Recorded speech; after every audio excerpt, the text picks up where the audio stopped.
தமிழக வெற்றிக் கழக தலைவர் விஜய் நேற்று ஆளுநரை சந்தித்தார். தன்னை ஆட்சி அமைக்க அழைக்கும்படி நாளை பதவியேற்பு விழாவிற்கு வரும்படியும் ஆளுநருக்கு கோரிக்கை. இந்த நிலையில் அறுதிப்பெரும்பான்மை இல்லை என்ற காரணத்தை சுட்டிக்காட்டி ஆளுநர் அவரை பதவியேற்க அழைப்பு விடுக்கவில்லை. இந்த நிலையில் இன்று நடைபெறவிருந்த பதவியேற்பு விழாவும் ரத்து செய்யப்பட்டது. இந்த சூழலில் பனையூரில் இன்று காலை தமிழக வெற்றிக் கழகத்தின் எம்எல்ஏக்கள் கூட்டம்.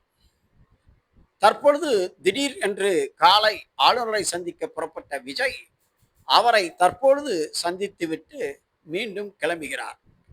ஆளுநரை ஏன் சந்தித்தார், என்ன சொன்னார், என்ன கடிதம் கொடுத்தார் என்பது மிகவும் சஸ்பென்ஸாக உள்ள சூழலில் விஜயே இதற்கான கருத்தையோ அல்லது தமிழக வெற்றிக் கழகமோ அறிவித்தால் ஒழிய கணிக்க முடியவில்லை.